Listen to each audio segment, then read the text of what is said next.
بسم الله الرحمن الرحیم.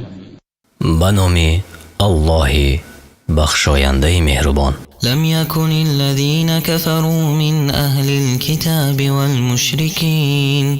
والمشركين منفكين حتى تأتيهم البينة.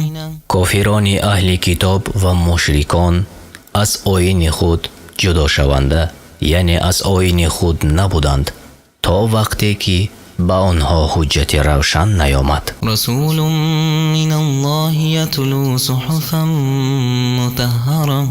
که پیغمبر از جانب الله است، صحیفه های پاک را یعنی سوره های قرآن را میخواند. فيها كتب قيمة.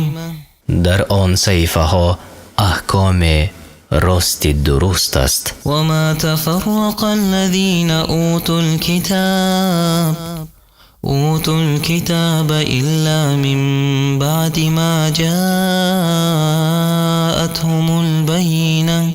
و اهل کتاب پراکنده نشدند مگر بعد از آن که به آنها حجت روشن آمد. وما أمروا إلا ليعبدوا الله مخلصين له الدين حنفاء ويقيموا الصلاة ويؤتوا الزكاة وذلك دين القيمة.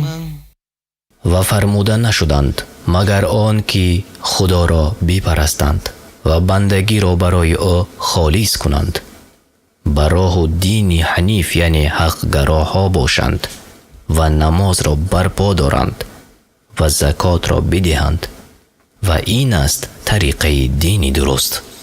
إن الذين كفروا من أهل الكتاب والمشركين في نار جهنم خالدين فيها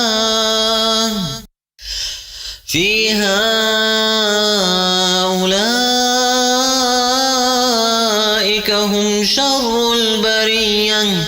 بدرستی از اهل کتاب آنان که کافر شدند و مشرکان در آتش دوزخند، در حالی که در آن جاویدان باشند.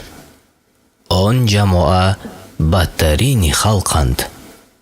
إن الذين آمنوا وعملوا الصالحات أولئك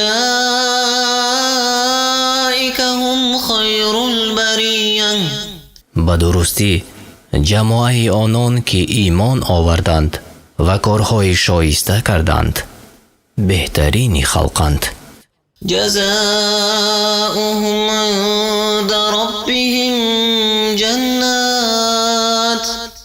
جنات عدن تجري من تحتها الأنهار خالدين